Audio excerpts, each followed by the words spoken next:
All right, everyone, we're here reacting to REN's 1 million subscribers defining success video. And I wonder, how did he feel at 1 million subscribers? Because he's well over that right now. Oh yeah, well over 1 million. And this was the point when it happened. So I can only imagine the gratitude, you know, the wise words he has to say, the journey that led up there, all coming down, spilling out into this microphone. And as poetic and articulate as he is, I wonder, without rehearsal, what he can shed on us from this success that he's obtained here. So let's find out. I'm just looking forward to hearing his most authentic self. I'm not really expecting a spectacle of it, but I want to see like what the most authentic emotion is when someone achieves that level of success. Because one day we'll get there. I agree. All right, let's watch it.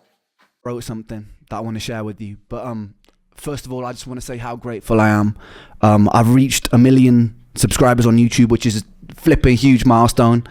I wanted to say thank you to everyone who supported my music over the years, whether you're newly on board or have been here for a while. I wanted to say thank you to the YouTube reaction community who have gotten behind my stuff in a big way and really helped me reach this goal. So thank you guys.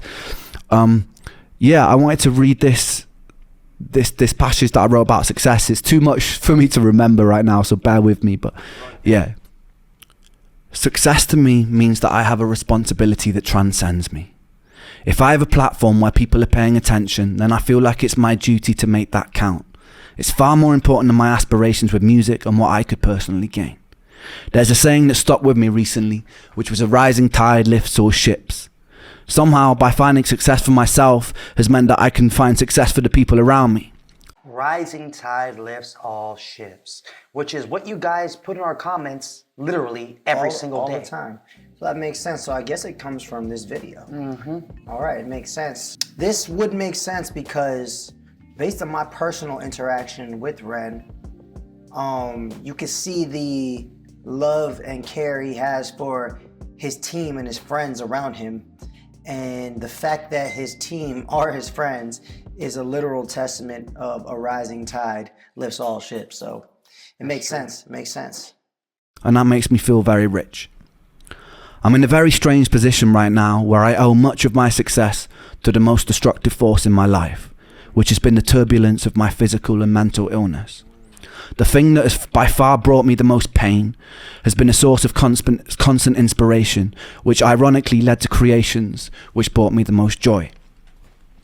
Creating art which means something to somebody else and can potentially be a companion to somebody else in the dark justifies my own pain, and I desperately needed that to be justified. There are a lot of people alive today who live in the dark. It's a place that I'm very familiar with. In the peak of my health problems, I was severely underweight. All my meals had to be restricted and blended, and I was so tired that I couldn't participate in life. I couldn't socialize, I couldn't watch films, I couldn't read. My bones constantly hurt. Even standing in the shower was excruciating and exhausting. And this went on for years, with no answers. Nobody could have ever convinced me during that time that my pain and suffering would be a source for something good, because it felt insidious. Damn, that was crazy, yo. Imagine not being able to just eat normally. You have to have your food prepared a certain way, blended. Man, that would suck, yo. That's crazy. Yeah, I like how he just talks about how ironically the worst part of his life brought him the most joy, right? The darkest times in his life helped him to be able to produce the creative works that we all know and love. And that by doing that, he saw there was some purpose in his suffering. I resonate with that. It's really deep, and it's beautiful actually to hear, you know, when someone realizes their suffering wasn't for no reason. There's a certain way when you're writing, like when you're writing music and you're just trying to come up with dope shit, you know, it requires a certain amount of level of skill, of practice to write a good song or to write some dope bars or whatever.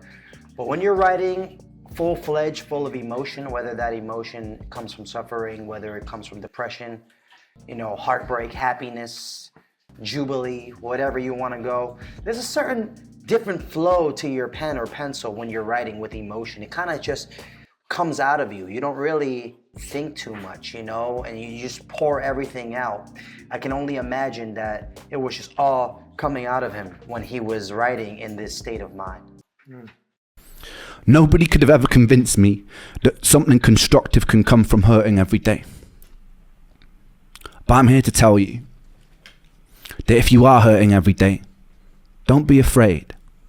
One thing I know to be a constant law of the universe, is that life is inconsistent. Life is beautiful and life is hideous. Life is kind and life is cruel.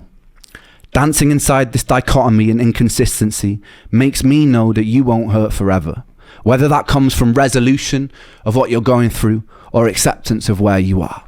You won't hurt forever. You don't know yet whether or not your pain conceals gold. It definitely conceals wisdom, and it's definitely a catalyst for filling you with empathy. So stand strong, my friends, and don't let the darkness consume you, because once you know the dark and become intimate with it, you become very capable of wielding the light. You could be instrumental for changing this world for the better. There's nothing humble about shrinking or doubting yourself, because you are large. You can be ferocious, and you could be magnificent. Damn, yo, it's just saying, just let it all out. You have the power in you. I like that when he said when you're in the darkest of dark, that's when you're able to truly learn how to wield the light. And that's true. When you're in a really dark place, you kind of look for the light. So you see opportunities to utilize it, or you use that to create this light around you. It's powerful shit. Yeah, and if you think about it from a literal metaphor, if you become familiar with the dark or comfortable in the dark, imagine you're in a dark room and you're navigating this dark room. You might bump into some things here and there, but eventually the more you spend time in this dark room and navigate it, the easier it's going to be for you to navigate through the dark, till eventually you could find your way out of that room or find your way to the light switch. So like being comfortable in the dark, being comfortable in the heat or the hardest parts of life can help you find the light. And I think it's powerful stuff he's saying right now. It's pretty David Goggins of him. I feel like I just want to give him a lot of respect for kind of just putting himself out there. As a man, it's not easy to put your vulnerability out there. I can clearly see he's trying to fight back some tears. That struck a chord in me, you know what I'm saying? And he's willing to go to that length to get his message out and help those who need to hear this message. I appreciate that. For the medical industry, who too often let people fall through the cracks, it's your duty to do better. For the people living in the light, who have either stepped out of their shadow or have never had to walk beside it, it's your responsibility to put out untainted love. Our own greed, desire to ferociously expand, and decisions rooted in self-interest can benefit ourselves in a material sense, but can be very destructive to the hive and the world around us, ultimately hurting ourselves. So we really must consider that if we're going to step into a bright future. As humans, we have an incredible potential, and it would be a shame to throw it away. So community, humanity, and changing our relationship with the natural world so it leans more towards homeostasis must be a priority. Priority number one. Accept the world around you, be in the world around you, and don't fall to your greed. Although it may bring you a lot of things, it can cause an imbalance in you, therefore causing an imbalance of everybody and everything around you. It's pretty powerful stuff right there, I gotta say. Yeah, and he's saying if you're not struggling, or you don't feel like you're struggling, you're already living in the light, it's your duty to give your untainted love, or just give love in abundance to those who need it, And eventually by doing this, I like the word he used, he said the world can come to its natural homeostasis. believe what is homeostasis is when the body like Everything's balances. balanced. Yeah, when the body like balances itself out. Maybe saying if we're able to do that for each other, everything in this world will balance itself out. If you're watching this and there's a knot tied up in your stomach with bitterness, anger, or hatred for your fellow human being, be with it, feel it, understand it, express it, and then let it go. You're hurting. Give yourself love, forgive yourself, and then project that love outwards and the anger will pass. We have a decision in every interaction to tilt the world towards heaven or hell, towards Jannah or Jahannam, utopia or dystopia, and some people's ideas of heaven will be another's image of hell. So tread carefully, but treat those differences with respect. Tapestries are made beautiful because of the variety in the sum of their parts. Wow, I like that there's just a different type of perspectives, heaven and hell, and he said some other thing. I don't know. It sounds like Tapestry is made beautiful in the sum of its parts. I believe tapestry is like Well, I know what a tapestry is. It's like I want to talk about when he said like Janan and Jaman and like, what is that? Can anyone tell us what that is? I feel like it's another religion, a religion or another term in another culture for something. You know, he knows all these random facts about these other things. I wonder what that could be, what he's referring to. Thank you to 1 million people inside this rich tapestry for the opportunity for me to try and spread my own vision of what I believe to be good. And thank you for justifying my pain. Thank you. I love you. Wow. You gotta respect it. You gotta respect it. Yeah, you gotta respect it. His voice crackling. He's very emotionally hit by with gratitude. I would assume it's gratitude. I guess it's the look of gratitude on his face. Yeah, you can feel it. The way he's behaving. You can honestly feel he's grateful and he's really thankful for all 1 million of you out there who are helping him spread his message as well. And again, it takes a lot to be vulnerable, just to put yourself out there and you know, tear in front of the camera, you know.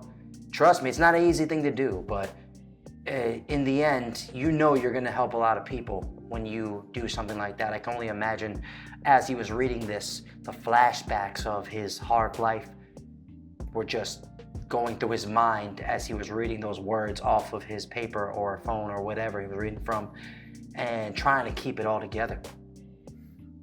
Yeah, man, it's a great video. It's a great example of somebody who worked super hard, got to a certain point, and is just taking in deep gratitude for where they've gone. I think sometimes people don't take the time to stop and just look at their life and what they've accomplished. So it's cool to see somebody do it, and it's a good reminder that we should all do the same thing for ourselves in our own lives. Amen. Ren, he's a good human being, so I respect that. And yeah, this was awesome. Can't wait till we make our 1 million sub video. Let's get to 100,000 first. Road to 100K. Help us get there. If you enjoyed this video, please like, comment, subscribe, hit the bell notification. Keeps the video in rotation. We hope y'all enjoying the content lately. We're working very hard to get more out to you very soon. All right, y'all. I'm Tricks the Hooligan. I'm Jules the Buddha Monk. And we are Strawhat Dynasty, your favorite rapping Breaking twins from NYC. Peace.